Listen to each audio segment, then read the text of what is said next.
अनुसूचित क्षेत्र आधारों आरक्षण को लेके अनुसूचित के बैनर तले इस में सबसे पहले तो मैं इस मंच प्रतिमा ये देख रहे हैं इनको सुनने दो, हट जाओ। और साथ ही इतनी गर्मी में भी या फिर आप लगा के बारिश के सीजन से पहले जो ऐसा तूफान अभी से आना शुरू हो गया और इतनी गर्मी है, शादियों का सीजन है, इसके बावजूद भी उदयपुर जिले के सामाजिक विंगों के पदाधिकारियों ने, समुदाय के हित में काम करने वाले कार्यकर्ताओं ने इस कार्यक्रम को सफल बनाया है। उसके लिए इस कार्यक्रम को सफल बनाने वाले सारे पदाधिकारी कार्यकर्ताओं को मेरी ओर से तहे दिल से धन्यवाद देना चाहूंगा। साथियों, लगभग शायद मेरी जानकारी में जो है कि 12 बजे से वक्तव्य 12 शुरू हुए। वक्ताओं ने अपने अपने विचार रखे। अनुसूचित क्षेत्र के अंदर संवैधानिक लेके सभी साथियों ने अपने वक्तव्य रखे। आप सबने से शांतिपूर्वक ढंग से एक में सभी साथियों उसके लिए धन्यवाद देना आपको भी चाहूंगा। मुबारक है। आप जितने ये दोनों साइड जो पदाधिकारी या यूट्यूब,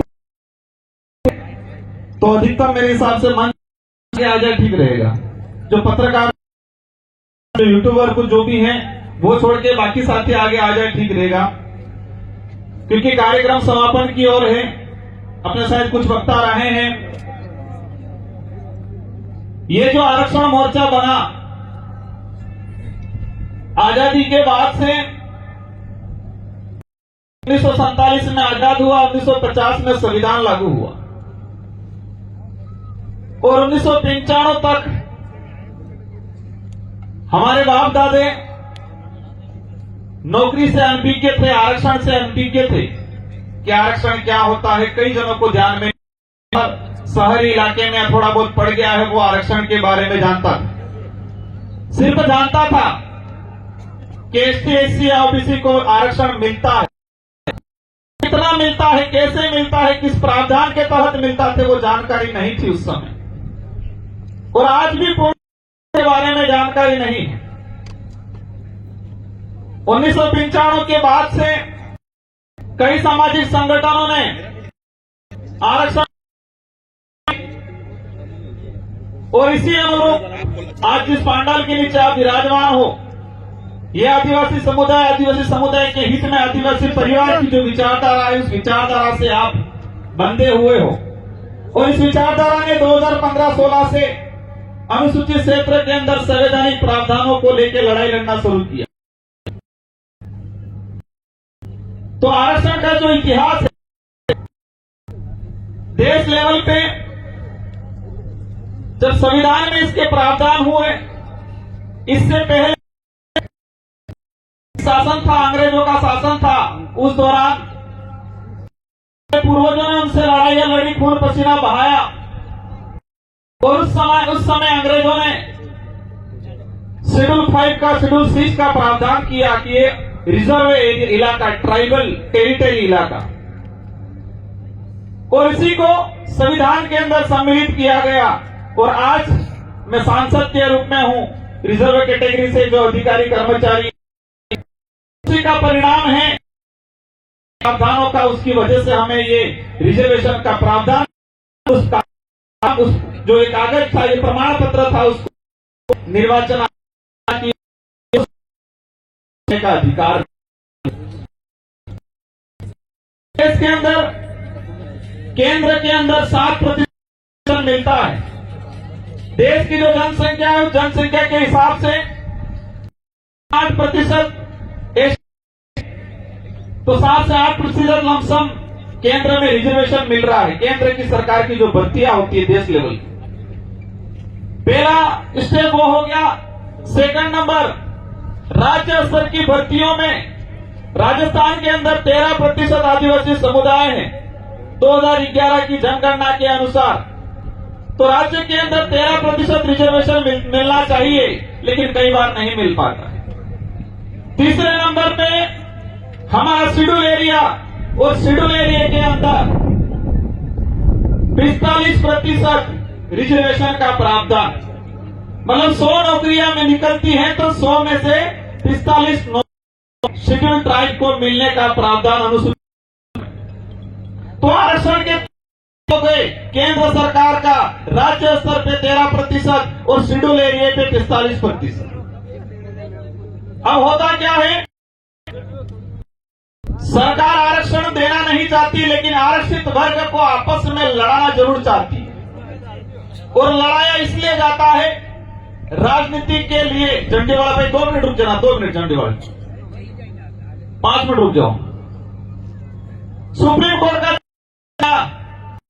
कोर्ट के जजमेंट में यह कहा गया कि आरक्षण के अंदर कैटेगरी की जाएगी, मतलब संथाल अलग, भील अलग, गोंड अलग, सहरिया अलग, मीणा अलग, जानका अलग,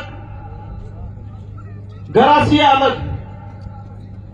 और सरकार ने उनके आईटी सेल के माध्यम से देश लेवल पे प्रचार किया और आपस में लड़ाने लगे। मध्य प्रदेश में कहने लगे संथाल को, गोंड को कि तुम्हारा आरक्षण भील खा गया।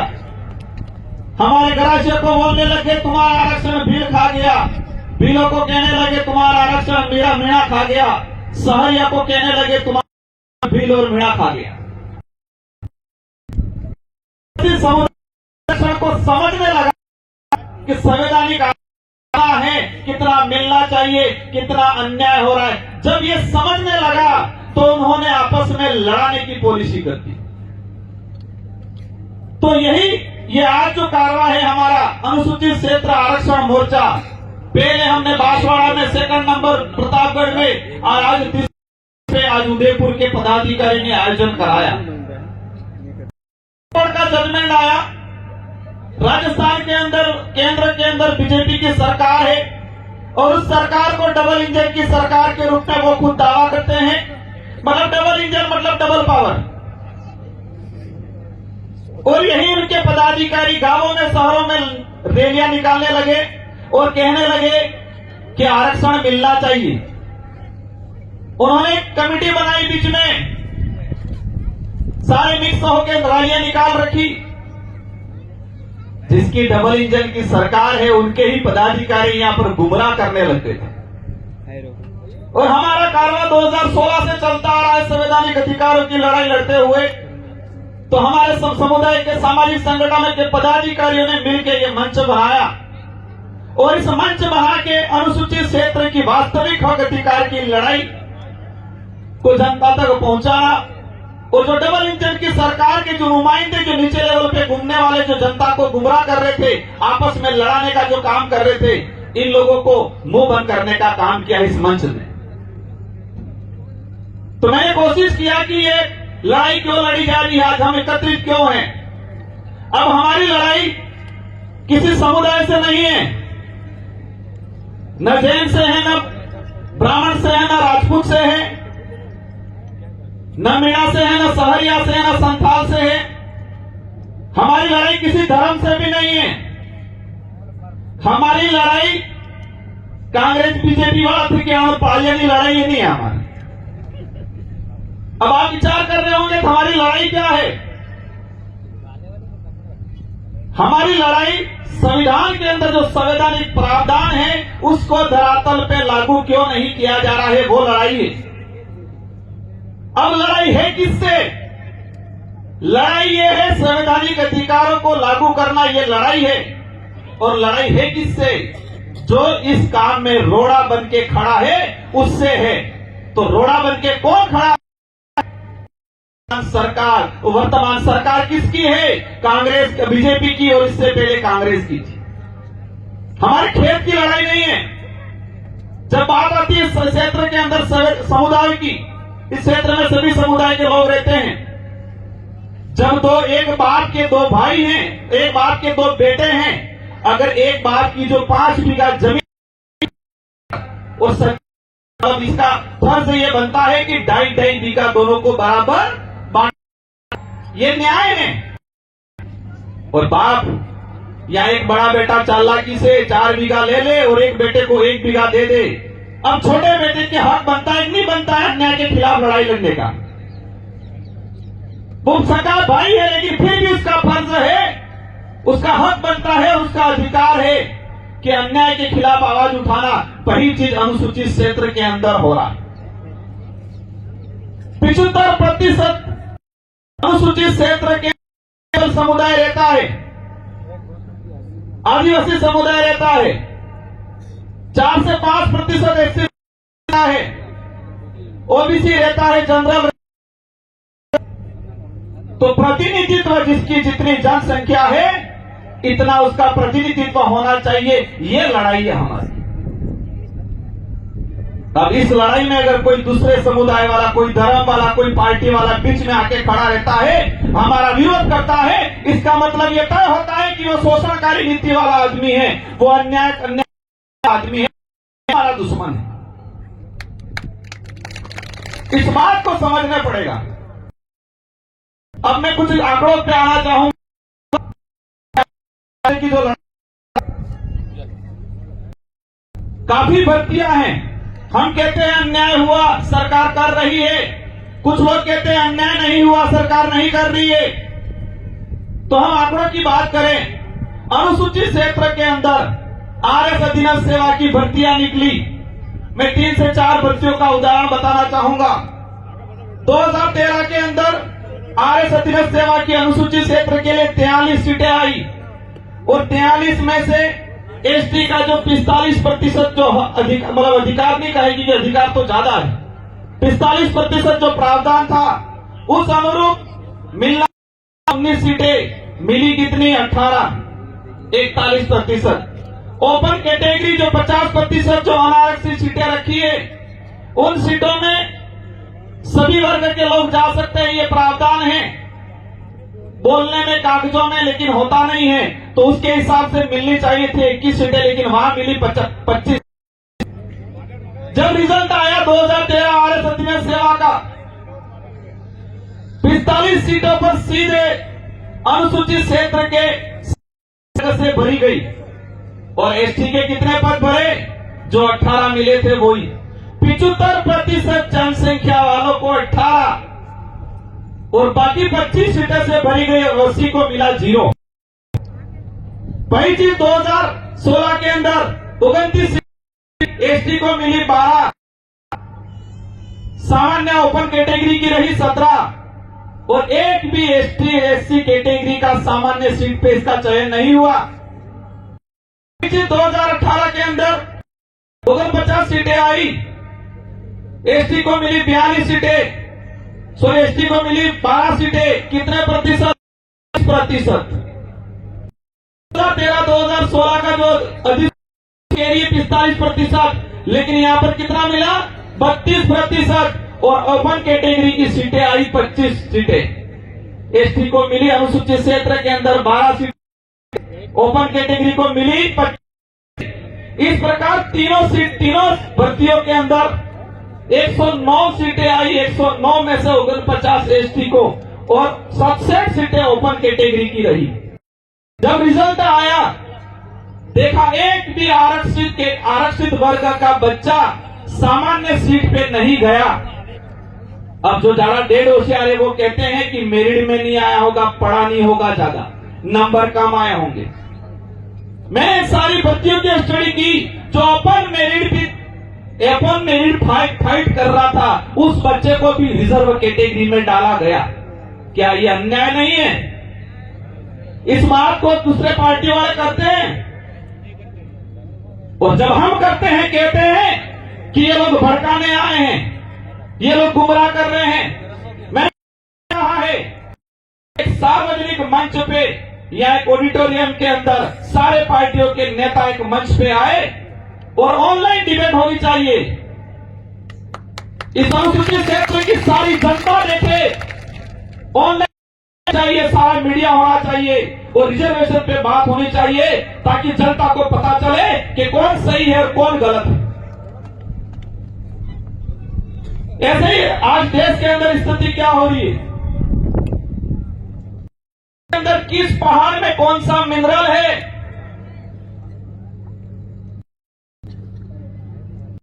कहां सोना निकल रहा है उसकी गणना हो रही है, उसकी खोज हो रही है, कहां चांदी है उसकी गणना हो रही है, उसकी खोज हो रही है। अंग्रेज भी हर 10 साल के अंदर जनगणना कराते थे, अंग्रेज भी हर 10 साल के अंदर जनगणना कराते थे, लेकिन इस के अंदर जो वर्तमान सरकारें कहती है अमृतकाल है, 2011 के बाद आज तक जनगणना नहीं हुई जातिगत जनगणना को लेके। अब जातिगत जनगणना नहीं होगी तो रिजर्वेशन का प्रावधान कैसे लागू होगा, सरकार की योजना कैसे बनेगी। लेकिन जातिगत जनगणना नहीं करानी। इस देश के अंदर अनेक धर्म रहते हैं, अनेक जातियां रहती है। जब राष्ट्र की बात आती है, इतिहास उठा के देख लो, सभी लोगों ने मिलकर, और उसमें सबसे ज्यादा आगे आदिवासी समुदाय। तो जातिगत जनगणना अगर सरकारों को सच में इस वंचित समुदाय को, आदिवासी, दलित, पिछड़े, ओबीसी को आरक्षण देना होने का अगर उनकी मंशा होती तो जातिगत जनगणना होनी चाहिए थी, लेकिन नहीं, धर्म की चटनी चटाने का काम करते। और तब कहते हैं राजकुमार तो ऐसे बोलता है। अब राजकुमार को समझ में ऐसे आता है तो राजकुमार ऐसे ही बोलेगा। आज वही चीज, काफी चीजें हैं, मैं बोलूंगा 2 घंटे हो जाएंगे, लेकिन हमारे पुलिस वाले भाई बोले इसलिए पुलिस भर्ती को ही ले लेता हूं। मैंने शुरुआत में कहा था एक बाप के 2 बेटे हैं, अगर छोटे बेटे के साथ अन्याय होता है तो छोटे बेटे का हक बनता है उस अन्याय के खिलाफ। इसका मतलब ये नहीं है उस भाई का विरोधी है वो, कि उस बाप का विरोधी है वो। इसका हक है कि अन्याय हुआ है तो उसके खिलाफ उसका हक है। 5 बीघा जमीन में से 2.5 बीघा उसका हक बनता है, वो लेना है, उसका अधिकार है, वो लड़ना पड़ेगा। और उस लड़ाई को अगर कहे वो दुश्मन, या उस लड़ाई को ये कहे कि वो बाप के खिलाफ गया, या उस लड़ाई को ये कहे कि उस भाई के खिलाफ गया, तो मेरी समझ में वो गलत नहीं है, वो न्याय है, वो न्याय के लिए लड़ रहा है। पुलिस विभाग की 2013 के अंदर अनुसूचित क्षेत्र में 929 पद आए, 45% के हिसाब आए थे 423 और मिले 414। ओपन कैटेगरी में 472 पद आए और उस ओपन कैटेगरी में ST SC से 108 बच्चे जा पाए ओपन कैटेगरी में। वही 2016 के अंदर अनुसूचित क्षेत्र के अंदर 408 पद आए, मिलने चाहिए थे 45% के हिसाब से 183 पद, मिले 131 पद। कितने पदों का नुकसान हुआ? 51 पदों का। 45% के हिसाब से भी कितना प्रतिशत मिला हमको? 32% मिला। और ओपन कैटेगरी में 268 पद आए और 268 में से ST के मात्र जा पाए 19 बच्चे। वही चीज 2018 के अंदर 965 पद टोटल आए थे, इसमें से ST को मिले 283। कितना प्रतिशत मिला? 29% अनुसूचित क्षेत्र में। टोटल पद कितने आए थे? 965 और 965 में से ST को कितना मिला? 283। कितना प्रतिशत मिला? 29%। 45% की भी बात करें तो भी कितना मिला? 29%। और ओपन कैटेगरी के आए 619 पद। और ओपन कैटेगरी में ST के कितने बच्चे गए? 2 बच्चे मात्र। फिजिकल के अंदर दौड़ के अलग, हाइट के अलग, चेस्ट का अलग, 5 दरवाजे बना रखे। अगर 5 में से किसी एक दरवाजे में जनरल की मेरिट 72 नंबर गई, की मेरिट 60 नंबर गई और ST का बच्चा 75 नंबर ला रहा है। कितना ला रहा है? 75 नंबर। जनरल की मेरिट कितनी गई है? 72 गई है और ST का बच्चा 75 ला रहा है। लेकिन उसने अगर चेस्ट में भी छूट ले ली हाइट में भी किसी एक में भी छूट ले ली तो उसको सीधा बाहर या एसटी में काउंट किया जा रहा है। क्या ये गलत नहीं है? नहीं हो रहा है? क्या इस अन्याय के खिलाफ गलत है? ये ऐसी कई चीजें हैं। और इसी प्रकार उस भर्ती के अंदर 3 भर्तियों का उदाहरण देके 45% के हिसाब से भी हमें नुकसान 214 पद नहीं मिले और ओपन कैटेगरी मतलब कितने पद आए? 259 पद। सरकारें चाहती है कि सभी समुदाय आपस में लड़ाए। सरकारें चाहती है तो अन्याय कर सकती है, सभी को संवैधानिक आधार पर बराबर बांट सकती है, लेकिन नहीं करना इन लोगों को। काफी चीजें हैं, समय काफी हो गया है और बाध्यता की बात आए उसमें अनुसूचित क्षेत्र के सभी वर्गों की बात आ जाती है। पिछले 3-4 सालों के अंदर बाध्यता कर रखी है 35 और 45-40 के आसपास। हर साल 50% पद खाली रहे हैं और भजनलाल जी की सरकार ने अभी बीच में शायद दिसंबर महीने के अंदर एक लेटर जारी किया कार्मिक विभाग का कि 2 साल के बैकलॉग जो पद हैं उन पदों को सामान्य से भरा जाएगा। एक तरफ आप बाध्यता लगा रहे हो, बाध्यता लगा के रिजर्व कैटेगरी के ST SC OBC के बच्चों को रोक रहे हो और दूसरी ओर आप बैकलॉग सीटें जो रही है ST SC की उन सीटों को सामान्य से भरा जा रहा है। और पेपर तो कितने लीक हो रहे हैं आपको पता ही है। कई तो थानेदार बन गए कपड़े पहन के जोरदार चश्मा लगा के, बने नहीं बने?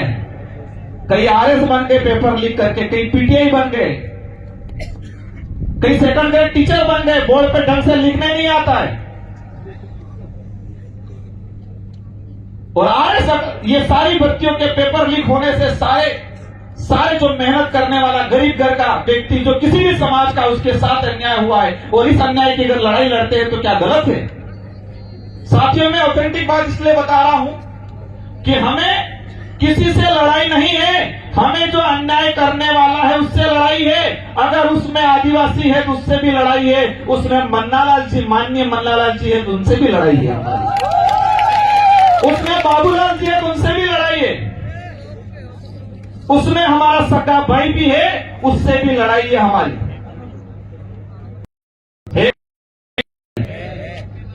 और सबसे पहले लड़ाई उनसे ही है। जब हमने 5वीं अनुसूची 6ठी अनुसूची की बात की, ये कहने लगे 5वीं पास और 6ठी पास। समय काफी हो गया है, मैं एक बात लास्ट के मेरा वक्तव्य समाप्त करना चाहूंगा।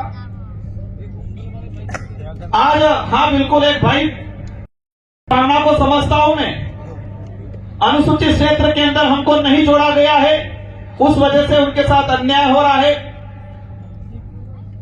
कहना बहुत कुछ था, लेकिन मैं यही कहना चाहूंगा आप लिखित में मुझे दो, क्योंकि आज तक आपने मुझे लिखित में नहीं दिया। अनुसूचित क्षेत्र के अंदर 1981 के अंदर राजस्थान में अनुसूचित क्षेत्र के प्रावधान लागू हुए 1981 में। अप्रैल 2018 के अंदर अनुसूचित क्षेत्र का विस्तार हुआ तो 5वीं अनुसूची का जो संवैधानिक प्रावधान है वो अप्रैल 2018 में विस्तार हुआ। इससे पहले 1981 के क्षेत्र में राजस्थान के अंदर प्रावधान लागू। उसी से ये बात याद आ गई, फिर मुझे वक्फ वाली जनता को गुमराह कर रहे वक्फ की जमीन शेड्यूल 5, अब बोलने लगे शेड्यूल 5, कम से कम शेड्यूल 5 तो बोलने लगे ये लोग। पहले बोलते थे ये हम 5वीं अनुसूची की बात करते हैं, 5वीं पास कहते, अब कहने लगे कि वक्फ की जमीन है, मैं शेड्यूल एरिया 5वीं अनुसूची में नहीं ले सकते। राजस्थान काश्तकारी अधिनियम 1955 की धारा 42 में स्पष्ट लिखा हुआ है कि अनुसूचित क्षेत्र की जमीन कोई भी गैर आदिवासी नहीं ले सकता है। इस पे बात क्यों नहीं कर रहे आप? 1981 के बाद अनुसूचित क्षेत्र में मैं दावे के साथ इस मंच से कहना चाहूंगा, 1 इंच भी आदिवासी की खासियत, क्योंकि कानून जनता को गुमराह कर रहे हैं। बाकी इनका इतिहास कांति भाई ने छोटा मोटा बता ही दिया। सीलिंग एक्ट पे जाएंगे हम लोग। इंदिरा गांधी के समय सीलिंग एक्ट आया 1975 के आसपास, और सीलिंग एक्ट ने में उस राजाओं ने क्योंकि आजादी से पहले इस जमीन का कारोबार किसके पास था? जमीन की लिखापढ़ी कागजी कार्रवाई कौन करता थे? राजा महाराजा करते थे। जमीन के मालिक वो हुआ करते थे। इंदिरा गांधी ने निश्चित सीलिंग एक्ट लाई और उस किनको जमीन दी उसका भी ब्यौरा निकालेंगे हम, और जब वो निकालेंगे वक्त की सारी पोल खुलने वाली इस इलाके के इसलिए साथियों, और एक बात अंत में यही कहना चाहूंगा